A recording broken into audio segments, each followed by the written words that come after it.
Bismillahirrahmanirrahim. Dear students, Assalamu alaikum. I am Hamid Mahmood. With me, we are solving mathematics class 9th, unit number 7, linear equations and inequalities, exercise number 7.2, question number 1. Exercise 7.2, question number 1. Identify the following statements as true or false.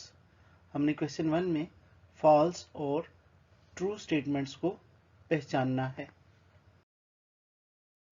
Students, पहली statement है absolute value of x is equal to 0 has only one solution.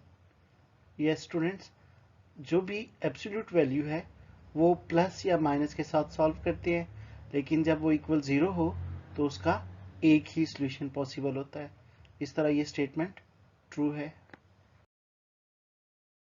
Statement 2, all absolute value equations have two solutions. तमाम absolute value equations जो है उनके दो solutions होते हैं। Students, ऐसा नहीं है, अगर इक्वेशन 0 के इक्वल हो तो उसका एक ही सॉल्यूशन पॉसिबल होता है।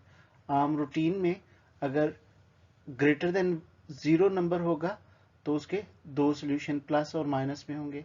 इस तरह इसका आंसर फॉल्स। नेक्स्ट स्टेटमेंट है the equation absolute value of x is equal to 2 is equivalent to x equal 2 और x equal -2। जी स्टूडेंट्स, ये आंसर ट्रू है। Statement 4, the equation absolute value of x minus 4 equal -4 has no solution। Students, अगर absolute value minus के equal हो तो उसका solution possible नहीं होता। अगर हम ऐसे भी कह सकते हैं कि एब्सोल्यूट वैल्यू अगर लेसर देन 0 हो तो उसका नो सॉल्यूशन। इस तरह ये स्टेटमेंट ट्रू है।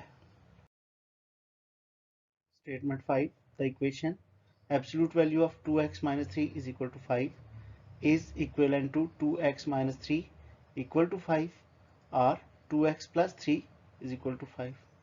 तो स्टूडेंट्स, ये इक्वेशन फॉल्स है।